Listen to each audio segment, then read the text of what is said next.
సంతోషంగా ఉన్న వాళ్ళందరూ ఒక్కసారి హల్లెలూయా చెప్పండి. వాక్యం వినటానికి సిద్ధంగా ఉన్న వారందరూ 3 సార్లు హల్లెలూయా చెప్పండి.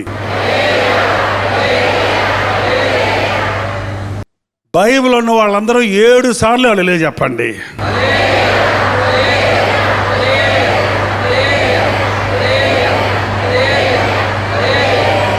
ఏ బైబిల్ చూపించండి. మీ బైబిల్లో మత్తయి సువార్త 25వ అధ్యాయం. యేసు ప్రభు చెప్పిన ఒక ఉపమానం ఉంది ఇక్కడ. పరలోక రాజ్యము తమ దివిటీలను పట్టుకొని పెండ్లి కుమారుని ఎదుర్కొనుటకు బయలుదేరిన 10 మంది కన్యకలను పోలి ఉన్నది.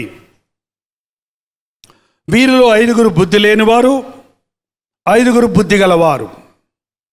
బుద్ధి లేనివారు తమ దివిటీలను పట్టుకొని తమతో కూడా నూనె తీసుకొని పోలేదు.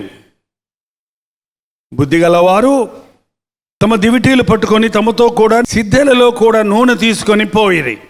ఇక్కడ ఒక ఉపమానం ఉంది. పరలోక రాజ్యాన్ని, ప్రభు రాకడను సూచించే ఒక ఉదాహరణ ప్రభు చెప్పాడు.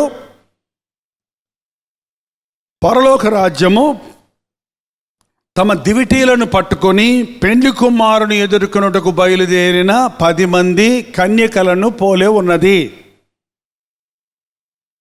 మన దేశంలో రకరకాల వివాహాలు మనం చూస్తుంటాం. సాధారణంగా అనేక వివాహాల్లో పెండ్లి కుమారుడు ముందు వస్తాడు, పెండ్లి కుమార్తెను తర్వాత తీసుకొస్తారు, అంతే కదండి.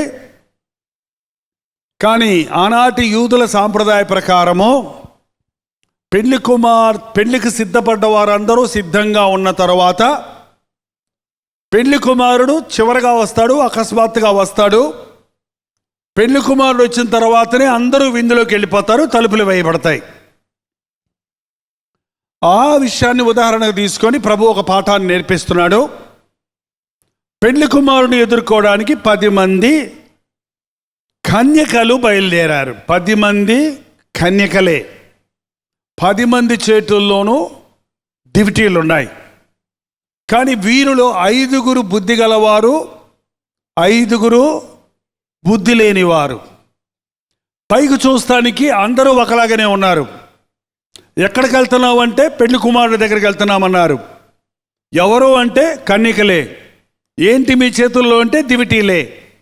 సాధారణంగా ఈ రోజుల్లో చూడండి, మనం బైబిల్ చేత్తో పట్టుకొని వెళ్తున్నామంటే మనల్ని అందరూ ఏమనుకుంటారు? ఎక్కడికి వెళ్తున్నాం అనుకుంటున్నారు? సినిమా హాల్కి వెళ్తున్నాం అనుకుంటారా?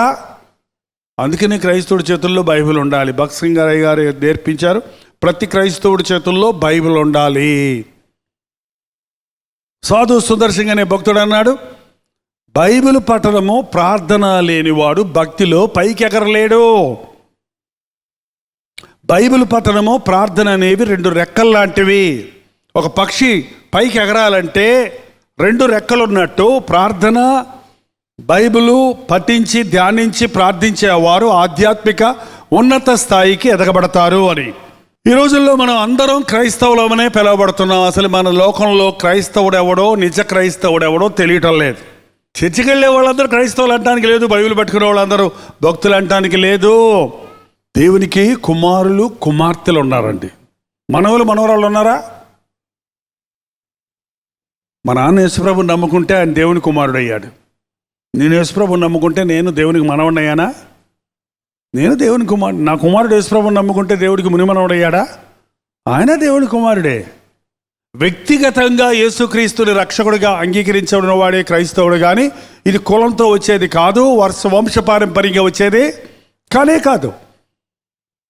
మనం నామకార్థ క్రైస్తవులుగా మిగిలిపోతున్నాం. ఎందుకంటే వ్యక్తిగతంగా యేసుక్రీస్తుతో సంబంధం లేని వ్యక్తి నా స్థానంలో నా కొరకు సిలువలో చనిపోయాడు అని విశ్వసించి యేసుక్రీస్తుని సొంత రక్షకుడిగా అంగీకరించినప్పుడు నీవు క్రైస్తవుడు అవుతావు. కానీ ఇది ఒక కులమో మతమో మార్చుకోవటం కానే కాదు.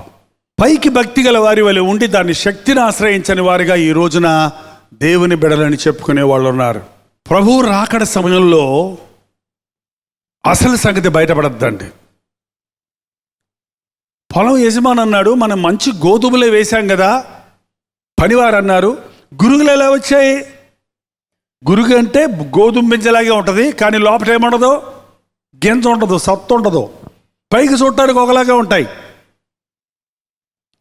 ఈ రోజున నిజమైన భక్తి ఏది, ఆచార భక్తి ఏది అని తెలియని స్థితిలో మనుషులు క్రైస్తవులు అనబడే వారిని గుర్తించలేకపోతున్నారు. రాయబడిన ప్రకారం మీ నిమిత్తమే కదా నా నామము అన్యజనుల మధ్య దూషణ పాలవుతుందన్నాడు.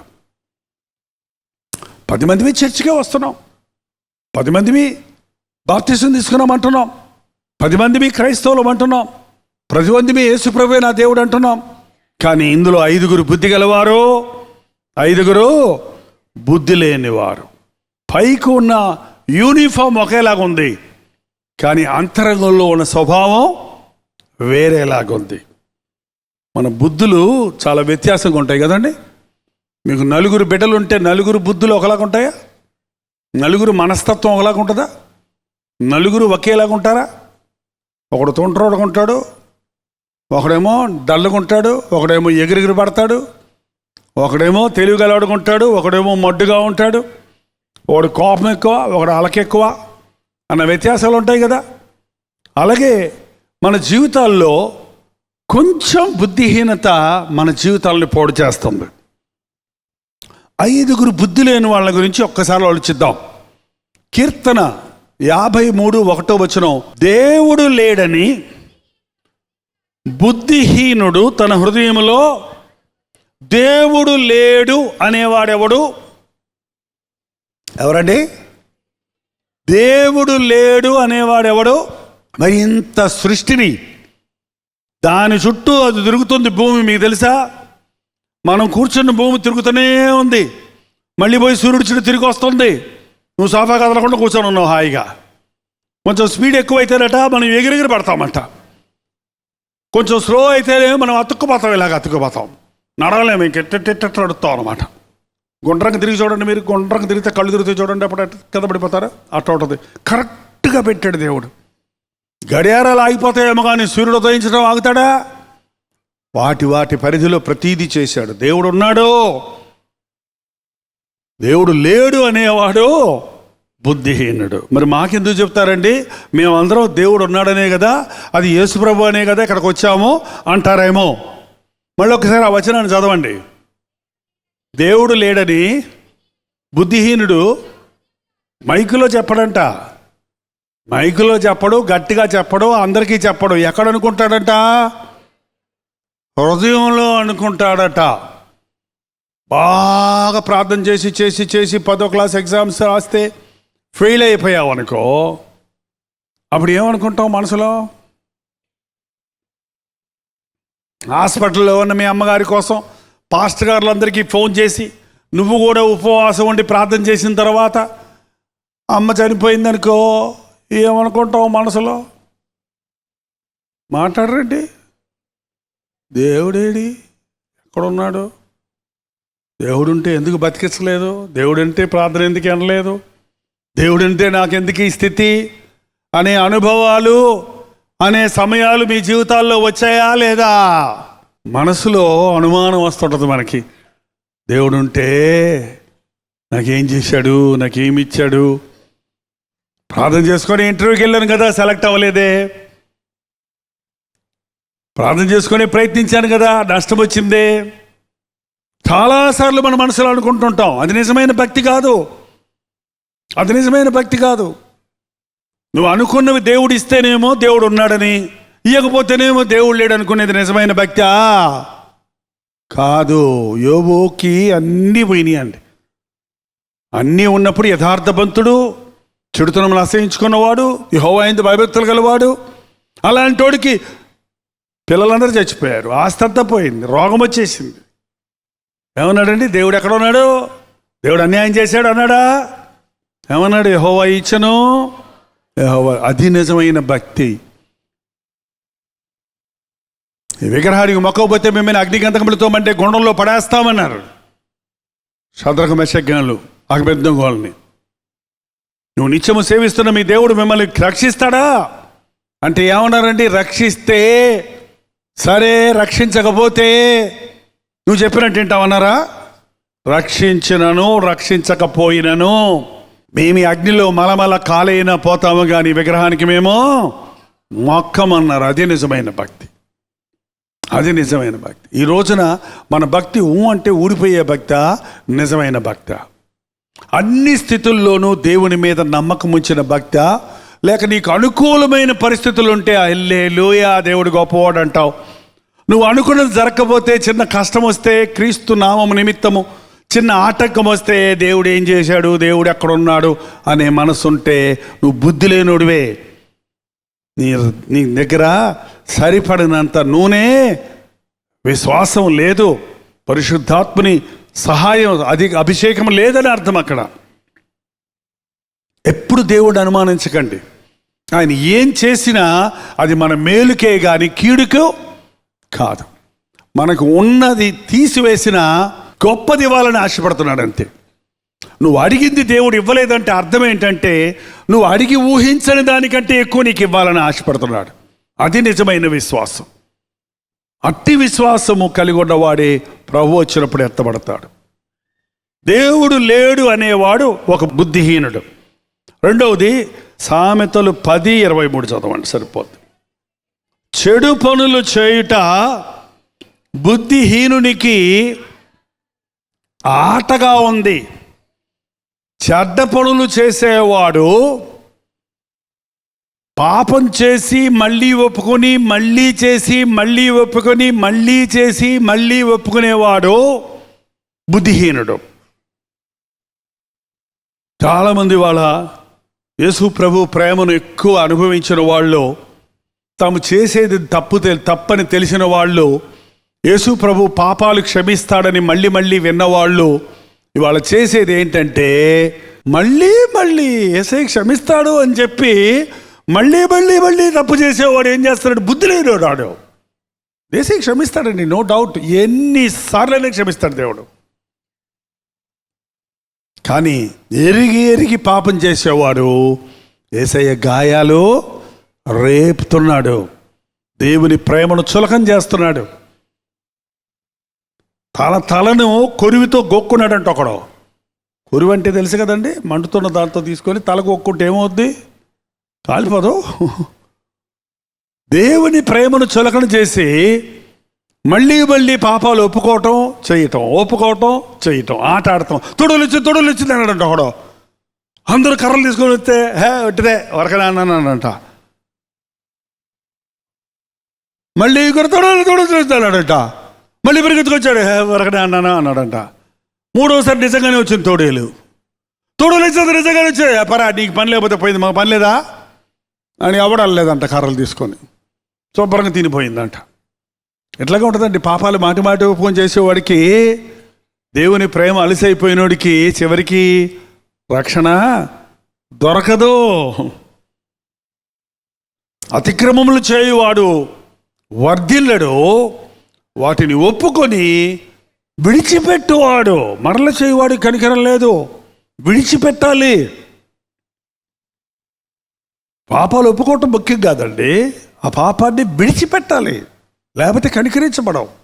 ఆటగా ప్రార్థన చేసేవాళ్ళు, ఆటగా ప్రభువుని నమ్ముకున్నామనుకునేవాళ్ళు, మళ్ళీ మళ్ళీ మళ్ళీ మళ్ళీ చేసిన తప్పే చేస్తూ దేవుణ్ణి విసిగించేవారు బుద్ధి లేనివారు. అలాంటి బుద్ధి లేనివారు ప్రభు వచ్చినప్పుడు విడిచిపెట్టబడతారు. మన పాపములు మనం ఒప్పుకునేలా నమ్మదగిన వాడు నీతిమంతుడు కనుక మన సకల దుర్నీతి నుండి ఆయన మనల్ని పవిత్రులుగా చేయును. కానీ మళ్ళీ పోయి బురదలో పెడితే దానికి ఏమన్నాడు, కడుగుబడిన పంది బురదకు తిరిగినట్లు, కుక్క తన వాంతికి తిరిగినట్లు. ఒక సహోదరు ఒకరోజు ప్రార్థన చేసుకుంటూ, యేసయ్యా నాకు దర్శనం ఇవ్వా, నీ దర్శనం ఇవ్వా అని నిద్రపోతే దర్శనం వచ్చిందట. ఆ దర్శనంలో ఎక్కడి నుంచో కుక్క వచ్చిందట. కుక్క జాక్కని కక్కిందంట. మళ్ళీ కక్కిందని తింటుందంట. చిచి అది కూడా వేసి కూర్చుంది. కళ్ళు తెరిచింది. కళ్ళు తెరిచి ప్రభా దర్శనం అంటే కుక్క దర్శనం చూపించావేంటి, ఆయన గబ్బు దర్శనం చూపించావేంటి ప్రభా అంటే, ప్రభు అన్నాడంట అదే నీ దర్శనం నీ సంగతి అలాగే ఉంది అన్నాడంట. నువ్వేం చేస్తున్నావు, నువ్వు ఇది చెయ్యను తప్పు అని ఒప్పుకుంటున్నావు, మళ్ళీ పోయి ఏం చేస్తున్నావు, అదే చేస్తున్నాం. నీకు కక్కిందాన్ని తినే కుక్కకు తేడా లేదు. ఒక్కసారి మనం ప్రభు సన్నిధిలో ఒక విషయం కొరకు పశ్చాత్తాపడి ఒప్పుకుంటే వాటిని మళ్ళీ మనం ఎన్నడూ చేయకూడదు. ఎవడైనా క్రీస్తు యేసునందున్న ఎడల నూతన సృష్టి, పాతవి గతించినదిగో సమస్తము కొత్తవాయను. పాపాలు ఒప్పుకొని విడిచిపెట్టి చేసి మళ్ళీ ఒప్పుకొని మళ్ళీ విడిచిపెట్టి మళ్ళీ ఒప్పుకొని మళ్ళీ చేసేవాడు బుద్ధిహీనుడు. మా పాపములను కడిగయ్యా, మా దోషములను కడిగయ్యా, నీకిష్టము లేని జీవితాల నుండి మమ్మల్ని విడిపించును ఆయన. మా బుద్ధిహీనతల నుంచి మమ్మల్ని విడిపించును ఆయన. జ్ఞానము కలిగిన హృదయాన్ని మాకు దయచేయి. మా దినములు లెక్కించే జ్ఞాన హృదయం మాకు దయచేయి. పైనుండి వచ్చే పవిత్రమైన, స్వచ్ఛమైన, సులభముగా లోబడే దైవ జ్ఞానముతో మమ్మల్ని నింపును ఆయన. పాపపు సంఖ్యలలో నుండి బయటపడలేక, జీవితంలో శాంతి సమాధానాలు లేక కృంగిన వారు, ఇక్కడున్న వారికి చెందిన వారు ఇళ్లల్లో ఉన్న ఈ సమయంలో అట్టి వారిని నజరేయుడైన యేసుక్రీస్తు నామములో విడుదల చేయించున్నాము తండ్రి. వారు ప్రేమించిన పాపాన్ని అసహించుకుని నూతన హృదయాన్ని, నూతన బుద్ధిని దయచేయము. యవ్వన బిడ్డలను దర్శించిన ఆయన, లోకాశలతో శరీరేచ్ఛలతో పోరాడుతున్న వారికి జయ జీవితాలు దయచేయము. ఉద్యోగాలు లేవని, వ్యాపారాలు దివాళాలు తీసాయని, అన్యాయం చేయబడ్డారని, మోసం చేయబడ్డారని, అనేక రకాల అనారోగ్యాలతో పీడించబడుతున్నానని ఎవరెవరెక్కడ నిలబడి నీకు మొరపెడుతున్నారో అట్టి వారిని నజరేయుడైన యేసుక్రీస్తు నామములో విడుదల చేయించున్నాము నాయనా. 2-3 మీరు భూమి మీద ఏది బంధిస్తారో అది పరలోకంలో బంధించబడుతుందన్నావు. అపవాది క్రియలను బంధించుచున్నాము తండ్రి. 2-3 ఏది విడిపిస్తారో ఏకీభవించి అది విడిపించబడుతుందన్నావు. పరిశుద్ధాత్ముని ఈ రాత్రి నీ సన్నిధితో నింపినట్లు విడుదల చేయించున్నావు నాయన. ప్రతి ఒక్కరు తమ జీవితాలలో ఉన్న నిస్పృహ, నిరుత్సాహముల నుండి విడుదల పొందినట్లుగా పరిశుద్ధాత్మను మా మీద కొమ్మరించి సర్వసత్యములోనికి నడిపించము. యేసు క్రీస్తు నామములో అడుగుచున్నాము తండ్రి. ఆమేన్, ఆమేన్, ఆమేన్.